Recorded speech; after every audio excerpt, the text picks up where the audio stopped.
feels so good today. What's up, everybody? Welcome in to the Early Wedge, part of the Early Edge universe. We are down to the top 50 who have made their ways to the Chicago, Illinois area. And more important than that, they can set their schedule for next year as they will be into all of the different events. Lucas Glover wins the first playoff event, and he is absolutely on fire. Before I bring in the stars of the show, let's take a look at the odds for this week. And remember, they are adjusted just a little bit. You're saying, really?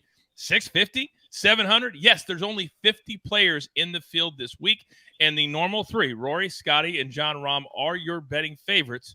But as we have seen, they have not been winning as of late. So look at some names on down the field. Now, when we have a playoff event, and they're elevated, and it's the top 50, we have to elevate the show. And that's exactly what we have done. Let's bring in the stars of the show. You know him.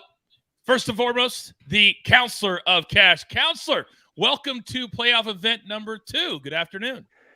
It's a bad afternoon because I see Hill to top 1 in the chat, and he says, hey, it's great that Coach and Patrick and C are on the show, but you know who the man is? The man is Steve Scott. And I got to be honest, my feelings are hurt.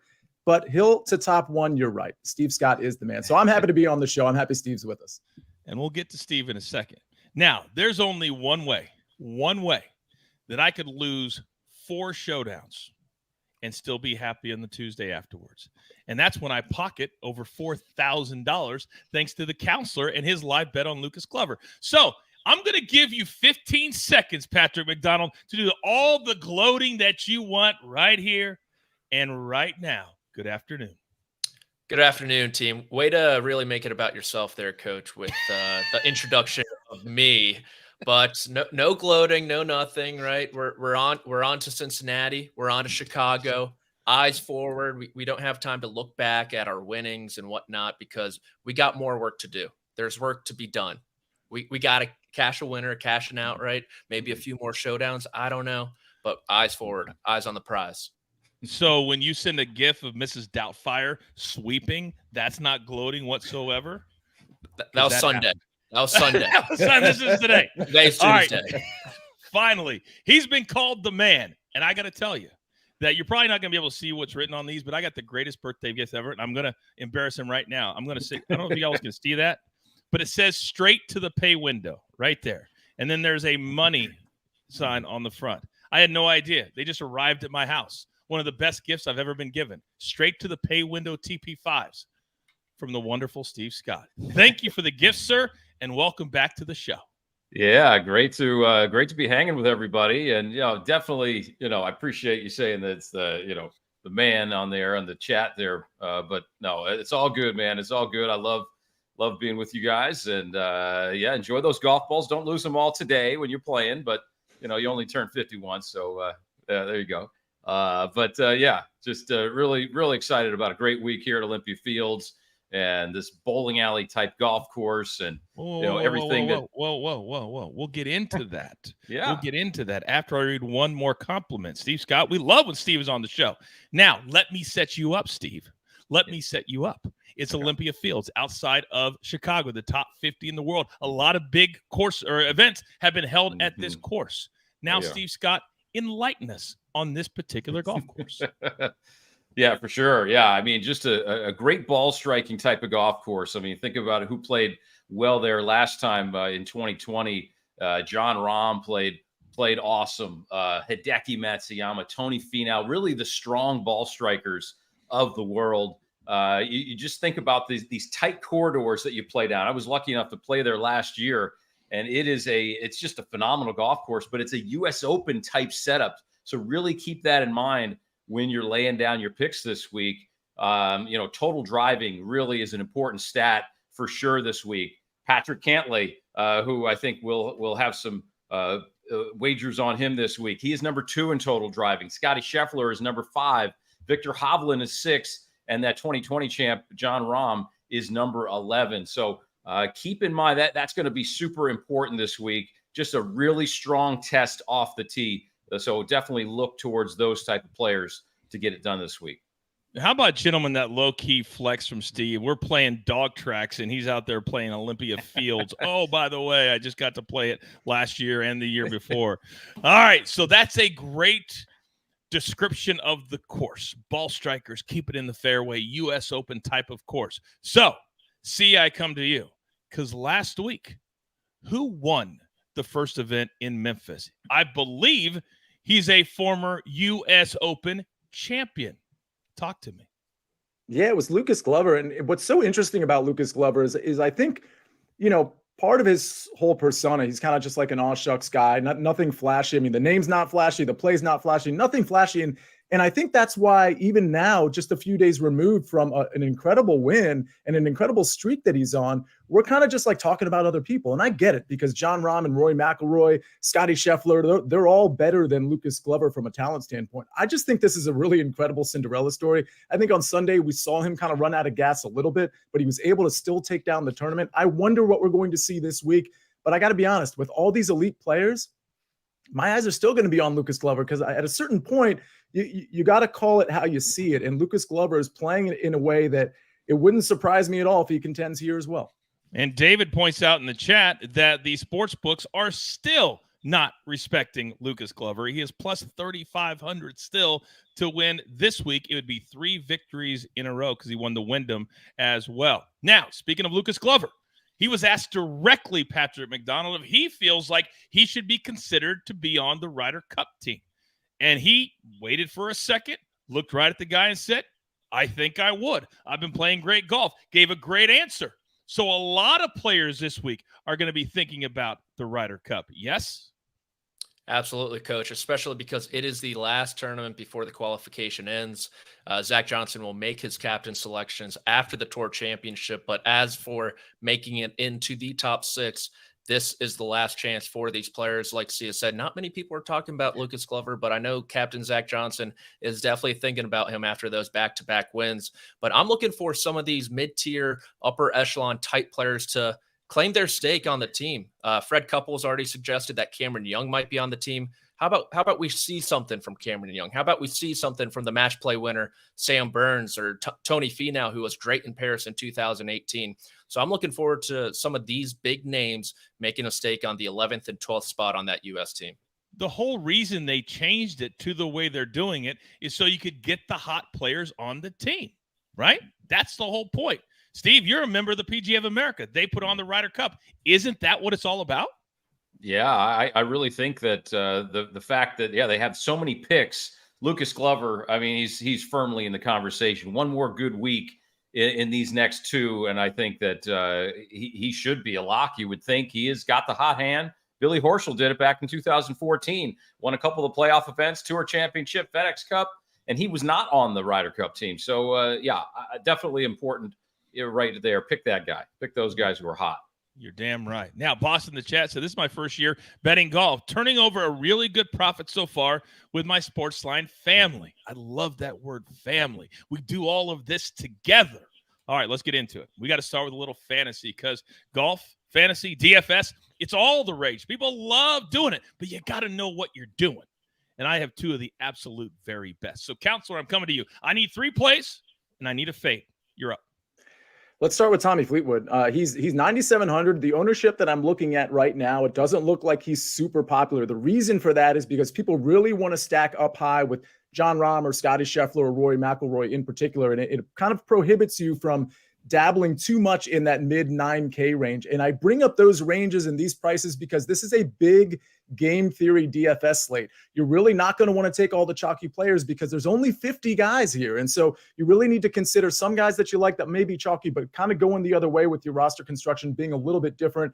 Fleetwood's ownership still a little down, so I really like him. Just a note on Tommy Fleetwood. Over his last 6 tournaments, 4 of them, he's finished T6 or better. The guy's on a run. He just has to close on a Sunday, and I think it's just a matter of time before we see that. Brian Harman at 8,100.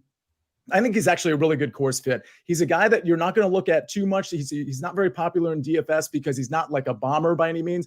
Should keep it in the fairway. We know he won recently. Approach, putting, they all look good. I like him at 8,100. Another guy that's not getting a ton of attention from an ownership standpoint is Cameron Davis. This dude is rolling over his last 3 tournaments. The finishing positions have been unbelievable, and you see it in the strokes gained metrics, whether it's off the tee, approach, around the green, or with the putter. Cameron Davis is checking every single box as of late. Speaking of guys coming in hot, Cameron Davis is that dude at 7,800. And then I'm going to fade Xander. I mean, listen, on this fade list, it's typically Xander for me. He's probably made it like at least a third to a half of the time because he's never priced according to his finishing positions, according to what I think he should be priced at 10,100. The guy is just, he's a great golfer, but he's not showing that he's an elite golfer, yet he's priced that way. And he's not even ownership leverage because he's still at like 13, 14%. So unless he was like 6% in this field, I wouldn't play him in DFS. You know, Zach in the chat agrees with you. He says, Coach, why would a player like Xander be more prone to win per the odds makers than Lucas Glover? Hashtag 14 days of proof. Zach, that's a very good question. You're right on top of it. We don't know. Sometimes players continue to get the numbers because of their name and not because of how they're playing. That's why we're here, to try to find the little holes, the little value plays. Patrick, I'm coming to you. Let's get a little weird here. Anytime you can dip below $6,000, you definitely should in DK. And like Sia said, I think the top 3 are going to be very popular. If you can't, withhold your need to roster one of them and want to roster one of them, these 3 guys will give you a little bit of salary relief. And I love Chris Kirk at $6,000. I know he didn't come through for me at a certain showdown a couple of weeks ago, but that's water on the bridge between us two. He was 6th in ball striking last week, 3 top 21 finishes in his last 5 starts. And Nick Taylor is someone I liked a lot last week. He's at 5,900. I like him a lot this week as well. 4th in ball striking, 2 top 25s in his last 3. We've seen that he has been capable of playing against some of these big guys like a Tommy Fleetwood and Tyrrell Hatton and Rory McIlroy there at the Canadian Open. Also, faced Scotty Scheffler down the stretch. I know it was in February, but he kind of has the gumption if he finds himself in the mix. I like the top 20 upside, the top 10 upside on Nick Taylor as well. And this is really a probiotic play of the week, a gut play. Patrick Rogers, 5,500. I like him on tougher setups. He looked good at the U.S. Open, the Memorial Tournament. Good driver of the golf ball, sturdy iron player as well. So at 5,500, I'm going to take a little bit of a flyer on him, and I'm fading Jordan Spieth on a U.S. Open style golf course. I do not think about Jordan Spieth. I know he drove the ball somewhat decent last week, but the iron play was very concerning for me. The wedges were fine, but mid to long irons, he fell short of expectations. So I will be fading him at 10,000. Yeah, he really struggled over the weekend. He was your 18-hole leader, shooting -7, and was like, yeah, I'm really starting to feel it. And then I think he played, 3 or 4 under the rest of the way, so did not have a good weekend whatsoever. David in the chat says, C is a rock star. I love the Cam Davis play. Anytime that you're a young kid and you play your way into the next week, that's pressure. That's when the red light is on, and that's exactly what Cam Davis did last week and Hideki did last week. All right. Now it's time to get Steve Scott into the mix. But before we do that, he's very, very expensive. I got to pay him. So let's hear from one of our partners. Driving into the stadium, seeing everybody tailgating, I get that ready-to-go feeling. To walk through the fan section over there and see that many people excited about football, so I'm really looking forward to it. You get away from football for a little bit and then you start missing and you get that itch again. For me, that first catch is everything. Once I get one catch, I'm in the zone. Getting back to football. It's been too long. We can't wait. Can't wait. We can't wait. We can't wait.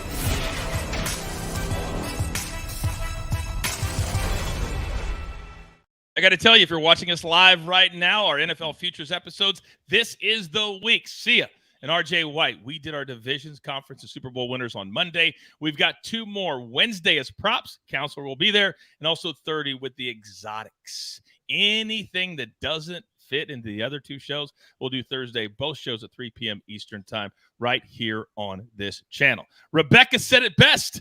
Rebecca said, Spieth is fun to watch, but stressful to bet on. Truer words have never been spoken, Rebecca. Truer words have never been spoken. All right. Last week, if you bet on Jordan Spieth to be your first-round leader, you would have cashed all alone at the top. Now, Steve Scott, for somebody who admittedly doesn't know as much about golf betting maybe as the other 3 of us, you sure know this category right here because you've been very, very good at it. You're up first.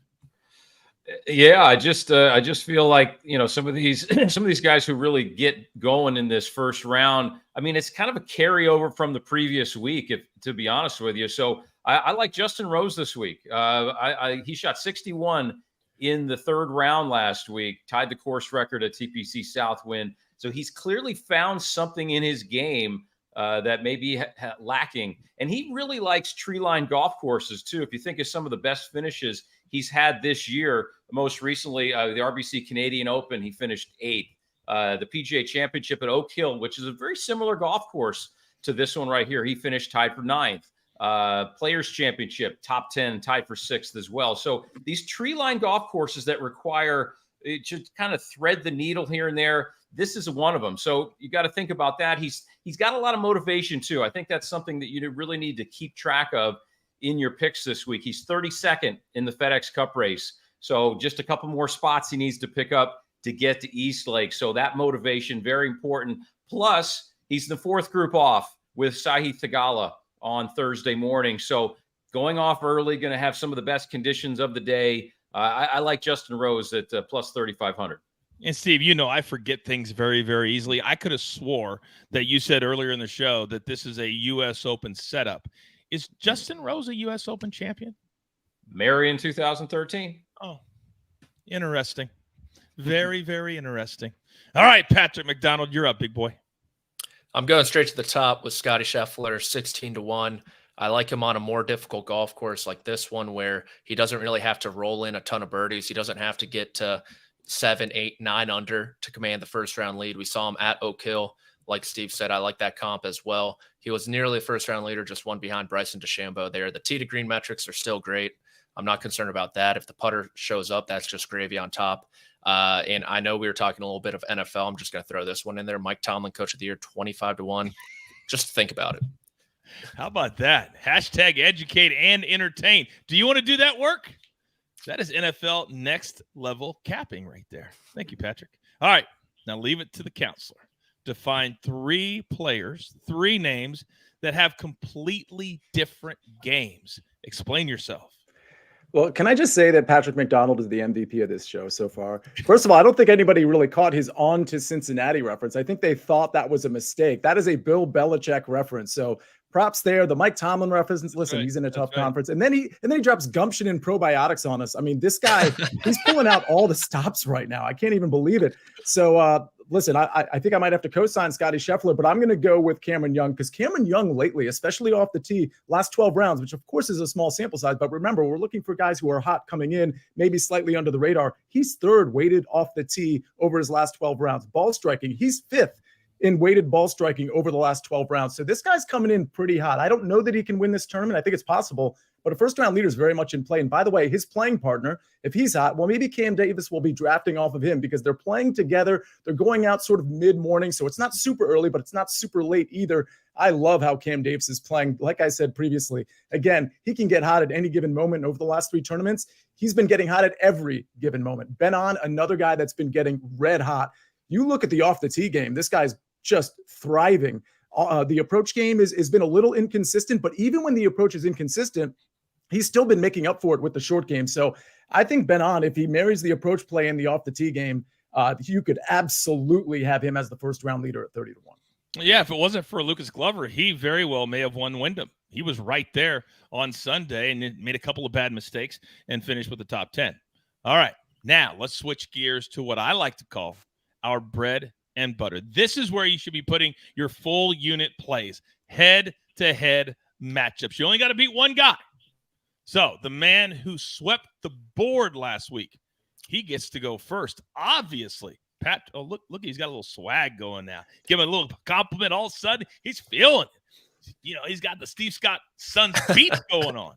By the way, I can't wait till your son beats on the show. It's going to be awesome. If you haven't heard his son's beats yet, I promise you, it's going to be part of Early Edge. Sorry, I digress. Patrick, you're up. Yeah, no beats in the McDonald household, only winners. And we're going to go with Cameron Young, -130 over Lucas Glover. I know he's the hottest player in the world, but come on, what are we doing here? Cameron Young is just a better player than Lucas Glover. Sia just mentioned all his tee to green, ball striking metrics. Lucas Glover, that final round, it felt like he almost stole it. I mean, he made just about everything on the greens, 20, 30 footers for bogey. It was impressive. All credit to him, but I think over the course of these next 4 days, Cameron Young will prevail over Lucas Glover. I love Russell Henley this week. I love Russell Henley a lot of weeks. And at -105, I like him over Hideki Matsuyama, who had that really fast finish there at the St. Jude Championship just to qualify for this week.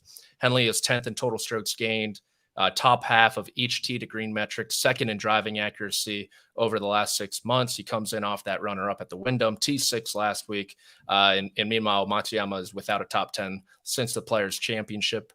Steve, I'll give you a hat tip again on the Oak Hill comp. Corey Connors -110 over Brian Harmon. He was great at that tournament, in contention before the 16th hole on Saturday. He's been great off the tee, and most importantly, the putter's been great for Corey Connors, which typically is not the case. He had a really strong finish there at the St. Jude Championship. Meanwhile, Brian Harmon admitted he was a bit hungover from his Open Championship win at the St. Jude Championship. I'm willing to suggest that it will be a very bad hangover this week as well. So I will go with the Canadian at -110. And then the two-time defending champion, Patrick Cantlay, +105 over John Rahm, the last winner at this golf course in that dramatic playoff over Dustin Johnson. John Rahm, 46 out of 50 players in terms of driving accuracy over the last 3 months. He just experienced the worst round of his career off the tee Thursday at the St. Jude Championship. He's outside the top 30, both in around the green and putting over the last 3 months. Meanwhile, Cantlay, top 5 total strokes gained off the tee to green and around the green over that same time frame. His floor is so high right now, so I'm going to go with Cantlay at plus money over Rombo. There are certain weeks where it just feels like every play fits right into your comfort zone. And with the numbers that you have on those matchups, where'd you get those matchups at, by the way, Patrick? Between FanDuel and DraftKings. All right, FanDuel and DraftKings. Those are great numbers for great players. I am shocked. It's only because it's John Rahm that Patrick Cantlay is the underdog in that head-to-head. John Rahm has not been playing well, just hasn't. Now, Steve, I'm looking at your three, and I feel the same way about those. What a sweet spot. And how about the numbers that you found? Talk to me on those three, please. Yeah, I mean, Justin Rose, kind of like I said, he's got a lot to prove this week, and he likes this style of golf course over Jason Day. Other than his tied for second at the Open, which is not this type of golf course at all, he hasn't finished better than tied for 45th in his last 6 starts. So, and he's 21st going into the FedEx Cup, going into next week, which he will get into given his status. So he doesn't have tons and tons to play for right now. So I really like Justin Rose in that one. Matt Fitzpatrick, he's really happy to get out of that heat in Memphis last week. He went to Northwestern in Chicago, undoubtedly has played this golf course several times, very comfortable here, tied for 6th here back in 2020 as well. So comfortable in this surroundings, comfortable on these grasses. Sam Burns, he is right on the bubble on everything. 30th in FedEx Cup race and 12th in the Ryder Cup standings. He needs something really good to happen right now. And I don't know. I feel like the pressure might be too much for Sam Burns this week. So go Fitzy there. And then Cam Davis, for everything we've said about him, he's trending great. 3 top 10s in his last 3 starts. Emiliano Grillo, he's playing pretty solidly as well. But again, I think Davis has more to prove right now in the FedEx Cup race. He's 45th right now. So he's just got, it's kind of win or bust basically for Cam Davis this week. I think he's going to really put the pedal down, and he's playing well enough to do it. Yeah, he's got to have a high finish. Probably, I would assume top 5, or you say he might have to win. I haven't looked at the numbers. He doesn't have to win, but he's got, you know what I mean? It's the same.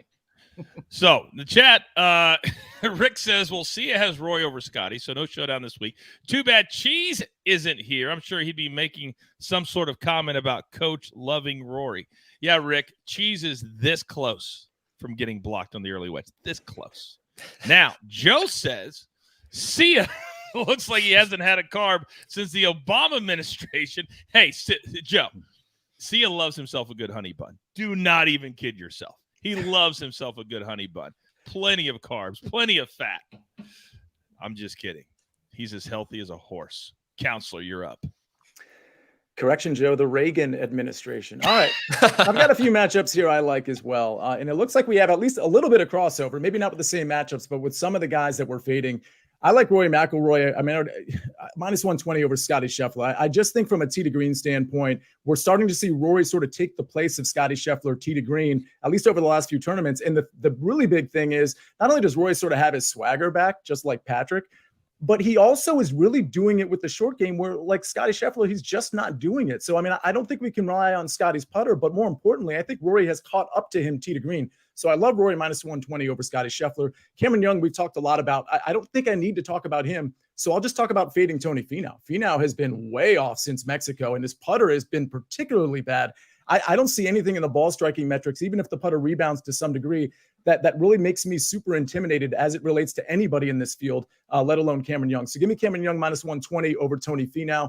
Cam Davis, we already talked about him. I'm really kind of fading Sam Burns here. Again, if you look at the finishing positions of Cam Davis, his last 3 finishes, 6th, 7th, and 10th. Sam Burns' last 3 finishes, T52, T14, missed cut. 5 out of his last 6, he's lost off the tee. So I just don't really think this sets up super well for Sam Burns, given how he's playing. And then Ben On minus 110 over Tony Finau. We're fading Tony Finau twice. I love how Ben On is playing. What's really cool about Ben On, don't forget, you get 4 guaranteed rounds here. So you can have an off day. What's interesting about Ben On is that the times where he's lost badly on approach, it's been 2 over his last 4 or 5 tournaments where he's been bad on approach. He's still finished in the 30s and in the 20s in those full field tournaments. So he's been able to make up for poor approach play with great off the tee and great short game. But when the approach play is on, watch out because he'll be in the top 5. There's about 25 different Chick-fil-A nuggets from these 3 guys in the last few minutes that there's no way that you would know them at home. That's why you come here. By the way, Hill to Top says, Coach has no picks. Is he intimidated by the boys? No, we just do things the right way. While other shows do 2-hour shows, we don't do that. We get in and we get out. So I've got 3 of the very best. I don't need to make my picks. Also, I'm on the Daily Show every single day, 10 a.m. I encourage you to watch it, and I'll have picks there every single day. Sia, will you? Oh, yeah. I'll have picks on there every single day. We'll have in-tournament matchups for sure. There you go. Intimidated. Pshaw. Now, finishing positions. This is where Patrick usually says, you know what? I'm going to take a little break. I'm going to let the other boys take care of this section. So, see you, Nejad. I'm looking at you, and you've got 1. And this is a guy that for some reason, much like Lucas Glover, outside of winning, there's not very much he's doing wrong at all. Who am I talking about? Yeah, there's nothing he's doing wrong. It's Tommy Fleetwood. I mean, listen, I don't want to get too caught up in the metrics because, we want to look at other stuff too to some degree, but you look at anything off the tee, approach, around the green, putter, like Tommy Fleetwood is not only checking the box, but he's thriving across all of those metrics. And we're actually seeing him finish inside the top 10. Like I said earlier, in 4 of his last 6 tournaments, he's actually finished T6 or better. Now, this is a different test, right? This is like a U.S. Open setup. What does that mean? It's going to be tough. So you got to have all the tools in the bag, and that's what Tommy Fleetwood has. And for the record, that's why you're seeing Lucas Glover at like 35-1, right? Because there's still the perception that, okay, well, he can win on some of the easier courses. Can he win on some of these really, really difficult courses? So, I mean, I think that would be the argument that the odds makers would make. But Tommy Fleetwood, he can do everything. He can do it all, including finish in the top 10. Plus 175 is a pretty great number, in my opinion. And until he wins, this is what you do. This is really, really smart. You play him for a top 10. Yes, the number is not plus 2,500, but it protects you until he does get the job done. Because right now, if you bet him to win, he has never won on the PGA Tour. Mm-hmm. Now, look at how Steve Scott did. I can't wait for him to explain this because remember, a top 20 play, there's only 50 players. You only got to beat 30 other dudes. So those numbers are incredible. Steve Scott, you're up. Yeah, I mean, Cam Davis, again, we've talked about him. He's on the money. If he doesn't finish in the top 20, be completely surprised. Lucas Glover, where he's at, I think he's got that motivation. I think you said in the outset, Coach, I mean, the quote that he had, right? He's like, I think about the Ryder Cup when he was asked, and he says, well, I hadn't thought about it until about 15 minutes ago. And he says, I think I've never made it, and I want to. And look that on Twitter. That's really it was really a powerful. The way he delivered that statement too really told me a lot. It wasn't just the words, so it was the delivery. So I really like where he is going. Motivation, again, motivation is really what you want to focus on this week. And then in the top 10, and keep in mind, this is a good lesson for everybody out there. Tommy Fleetwood's plus 175 on DraftKings. If you look on FanDuel, you'll see a plus 220. Better odds, you think, but they use dead heat rules, and a dead heat means that if there's a tie there, that FanDuel takes half of the money, and then the other half goes towards the rest of your bet there, and will pay it out at the full odds. So you'll actually won't get as good of a payout if you go through FanDuel there at plus 220, pick Tommy Fleetwood. So just keep that in mind as you navigate the various ways that you can place your bets this week. But Fleetwood's playing great, great type of golf course for him. Definitely good picks. Yeah, we don't want to make fun or criticize any sports book because we use all of them, but be very careful. There's certain ones that, especially like head-to-heads, that it doesn't show the draw, and then you be very careful where you make your plays, and that if you do a head-to-head, draw's not a bet. You don't want to have draw as a bet ever, ever, ever, ever, ever. All right, real quick, I'm coming to you there, Patrick. Rebecca wants to know, does anybody like Sanjay against Spieth at plus 100? Oh, I do like that bet at even money. I will definitely take that one. No. Yes. Rebecca, there you go. You're welcome. All right, now we're getting to the really fun part of the show. That last week, we may not have picked it on Tuesday, but Sia damn sure picked it on Friday, and it was still a very, very good number. But before we get to that, again, we've grown so large, we got to pay those pesky little bills.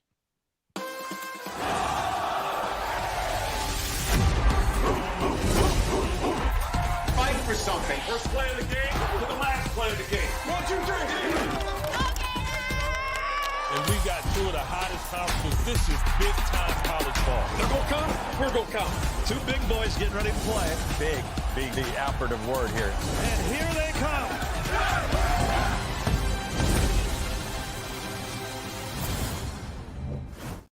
A gentle reminder, our mega college football preview will be back this year right here on this channel every single Wednesday at 3 p.m. Eastern time.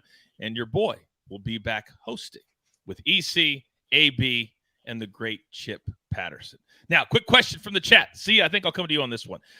Zach wants to know, top European. I love when DraftKings does these type of bets. Hovland over Rahm and Straka. I'm sure there's a couple others, but those are the three biggest names. Would you like that plus 160? Yeah, those might be the only three. I'm not sure, but either way, it's close. I like the number plus 160. I mean, I don't think Straka's in the conversation long term over 4 rounds, although it's possible. So really, what you're getting is Hovland plus 160 against Rahm, and if that's how you conceive of this bet, it's a great number, obviously, because obviously in a head-to-head, Rahm would not be that big of a favorite over Victor Hovland. Great analysis. Thank you very much. All right, we have reached that time of the show. Who will raise the trophy this year? Who's going to win the BMW Championship? The last 2 years, it's been the same guy, Patrick Cantlay. So, Steve Scott, I'm going to start with you. The number normally we don't like to give out here on the show, but when there's only 50 guys and he's a 2-time defending champion, explain yourself.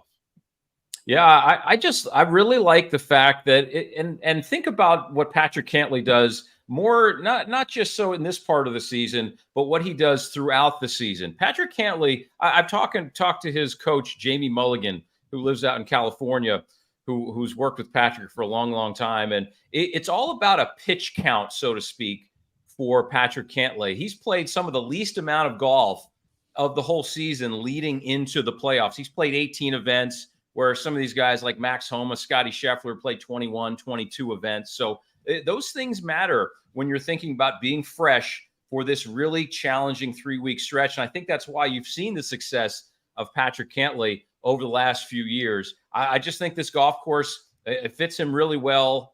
Certainly he's won it at all these different venues, but he's trending so well. And he's got, again, motivation from last week. You heard him in his interview after play on Sunday. He was really ticked. He was given, very short answers, and you could tell that really got to him. And, it's going to fire him up for this week, I think. Yeah, you put a ball in the water on a playoff hole. Yeah, you're going to be angry. He worked all day just to make one bad swing. By the way, Joe in the chat says, I wish Steve voiced all of my audiobooks. The docile tones of one. Let me know. Guy. Hit me up. I'll do it. Everybody's got a price. How about Zach? He said, hashtag next level education. You're damn right. There is no other show as good as ours. So thank you for hanging with us, as always, everybody in the chat. And it couldn't be a show without Big Cheesy finally showing up. Big Cheesy's in the chat, ladies and gentlemen. Now, Patrick Cantlay. But when I look at the two names that Patrick McDonald, different last name, has, I'm really interested to hear your take on Cameron Young. You're up, sir. Yeah, we'll start things off with him at 40-1. Steve's been talking about motivation. He's outside the top 30. Likely doesn't feel great about his standing with the U.S. Ryder Cup team as well. And this is a major championship style test. I know he hasn't had the season like his rookie campaign, but he still has 2 top 10 finishes in major championships. He was just in that final group there on Sunday at the Open Championship. The driver is an absolute weapon. Sia listed off his tee to green metrics, ball striking metrics. They are sound. So I like him at 40-1 ever since he switched back to the golf ball that he used last year. He has been a different player. So I'm buying him at 40-1 in only a 50-man field. And then Colin Morikawa, 28-1. Sometimes you just got to ride your ponies to the finish line. I have been all over Colin Morikawa for the past month. It has not worked out so far. And at 28-1, it's the train play of the week. He is a U.S. Open style player. We're at a U.S. Open style golf course, 5th tee to green, 6th in approach, 4th in driving accuracy. The putter is trending in the right direction. I love Colin Morikawa at 28-1. And we use the word motivation a lot here on the Early Wedge. And I saw an interview earlier today with Colin Morikawa on the Golf Channel. And he was talking about the devastation in Maui and all of his family members that live over there, that have been from over there. And he's donated a lot last week. He's going to donate a lot this week. And he wants to win and donate as much money as possible. It's a great initiative. And I love the fact that he's doing it. That's motivation. All right, see you, Nejad. You're up, sir. Big Cheesy says, Sia took coach's favorite golfer, Rory. So I'm going to go ahead and lead with that. It's going to be Rory McIlroy. Listen, I never take a guy that's this short of odds. But again, in a 50-person field with such a tough test that we have at Olympia Fields, I do think there's only a certain sort of echelon of players that have like a lot of the win equity. And Rory McIlroy is at the top of that list. And we already talked about why. So I'm going to take him at the short number plus 650. Tommy Fleetwood, we've talked about him. Probably way too much at this point. Again, he doesn't really close Sundays very well, but it's not like he's a disaster on Sundays. I really think the form is in such good shape. That's such a tough test. I think 22-1 is actually a pretty good number. And then Henley at 45-1, I almost want to put this in the long shot department because I do think basically once you get past Cameron Young, I do think everybody's kind of a long shot. But Russell Henley over his last two, T2 and T6. And what's really cool about Henley is he's pretty much doing it everywhere. This course calls for a lot of different things potentially, but he's probably going to keep it in the fairway. He's probably going to do well on approach. And the short game's been really good, especially the putter. 2 tournaments ago, gaining almost 10 strokes with the putter. Insane. And then he bounces back from that and he gains over 2 strokes with the putter. So I think he's potentially in play, at least in the conversation on Sunday afternoon. C is always a man of the people, giving you a player at 3 different price points. I absolutely love that. Now, things in the chat are getting a little bit weird. Joe says, hey, Cheesy, who would you draft first, Steve Scott or EC? Is that really a question? I mean, we're talking about the same man that I'm going to bury on CBS Sports HQ every single week during the NFL season. We're going to have our own segment. But he's not on the Early Wedge like Steve Scott is. What would you say to Joe, Steve? Well, anything revolving around golf. I might not know everything about other sports, but golf, I feel like I've got a pretty good handle on. So, yeah, let's, I'll pick myself, just like Lucas Glover wants to pick himself for the Ryder Cup team. So, sure. You're damn right you will. You're damn right you will. There's one person on the air right now that has gone toe-to-toe, head-to-head, face-to-face with Tiger Woods, and it's not Patrick McDonald. If you're wondering, it's Steve Scott. Did I really have to answer that?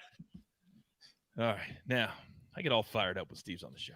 Now, see, I use the word long shot. Well, that's the last segment of the show. Our long shot segment. This is where when something else doesn't fit, we throw it in here. It could be anything. So, Nejad, use the word. How about you go first? Yeah, I'll go with Cam Davis. Listen, I qualify him as a long shot or classify him as a long shot because he's 50-1 or greater. And again, in this field, I think that's where you want to be from a long shot standpoint. I think Cam Davis is live to win this tournament. I really do. And I think, again, it's a double-edged sword a little bit because he wants to obviously qualify for next week inside the top 30. He might be firing at pins. And so maybe that gets him into a little bit of trouble. Maybe he takes more risks on, but that's what you want in a long shot winner, obviously. So Cam Davis at 50-1, absolutely love. And then first round leader, listen, Lee Hodges has been playing really, really well. I don't think he has the game to actually compete over 4 rounds, but at 55-1 as a long shot first round leader, he's doing it off the tee. He's doing it on approach, and he can get hot with the putter. Those are the ingredients you want. This is really, truly a sprinkle play at 55-1. And I would classify Cam Davis as maybe a little like I have a little bit more confidence in the Cam Davis one than the Lee Hodges one, but I think Lee Hodges can contend on Thursday. Not to get off topic, but did you guys see Justin Thomas? I think he had his feathers ruffled a little bit when Lee Hodges won. The Alabama head coach flew in, was there on the green when he won, and he was asked the question, who'd you have to discipline more? And he basically threw Justin Thomas under the bus. He's like, oh, Justin had his issues. He had his issues. Lee, never. But Justin Thomas didn't like that too much. He did not like that too much at all. Now, Patrick, we love when we can lean into a player like a Hideki who can go into a Sunday, is way far back, and still has a laser focus to have a great finish. Your guy on this screen did exactly that on Sunday. Talk to me.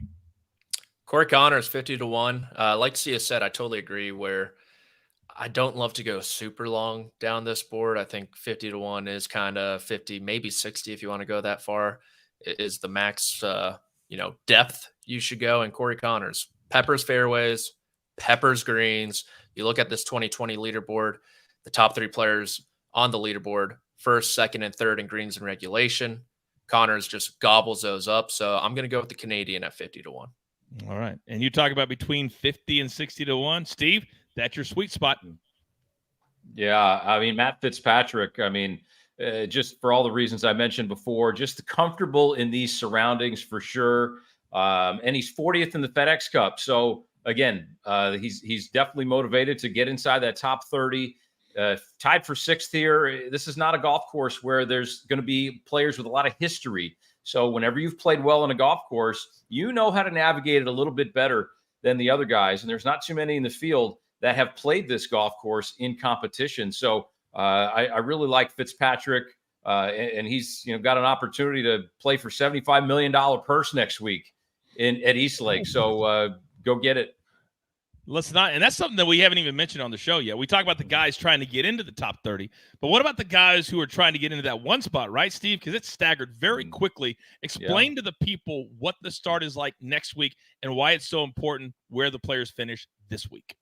Yeah, those top players, it's a staggered start. So if you're number 1, you get a 10-shot lead over the guys who are down towards the end of the pack there, 25th, 30th, whatever. So playing well this week to give you that head start on anybody, it will be huge because there's no that head start is going to prove really, really important. That's just money in the bank before you start.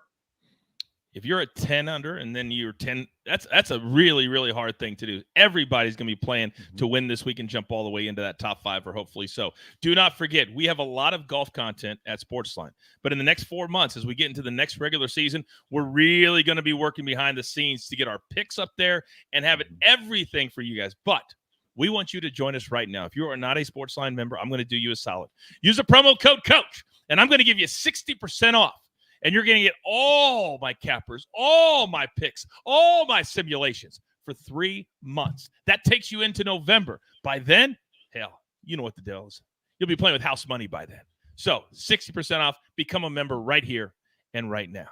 Now, as many of you know who watch every single week, I like to end every one of my shows asking my guys, what's the number one most important thing they're looking for this week? You can use it for this week or take the knowledge into the future.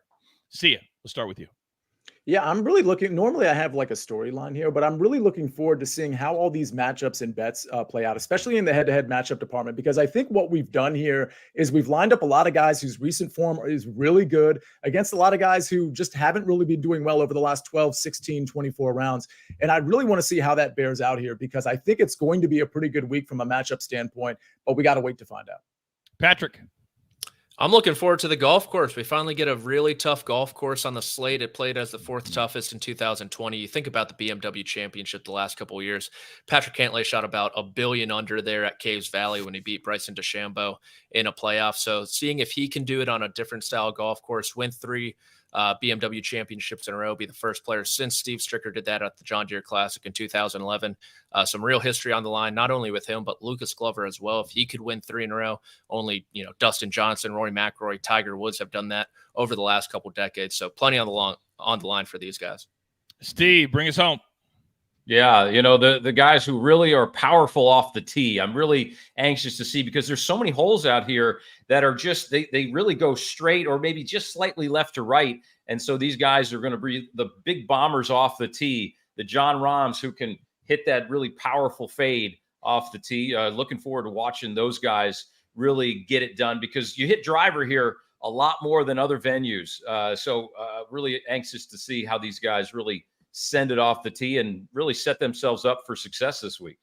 Length, drivers, fairways, all the information you need to make the selections for yourself. And as C already told you, there is no cut this week.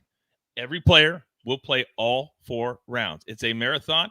It will not be a sprint. Oh, and by the way, Steve Scott will be back with us next week, and I will be on the road calling the Tour Championship. So we're going to be everywhere, and we will have everybody. There's only one thing left to do. And I believe you all know what that is. Damn it, I love this show so much. You've got your marching orders. Let's take all of these early wedge tickets straight to the pay window. For my entire crew, Lobo, Counselor, Patrick, Steve Scott, and of course the Snake, making the show look great, always on the 1s and the 2s. I am simply the coach, trying to keep this train on said track. We grind for you so we can win with you. It's what we're all about at the Early Edge, and also right here at the Early Wedge. Good luck.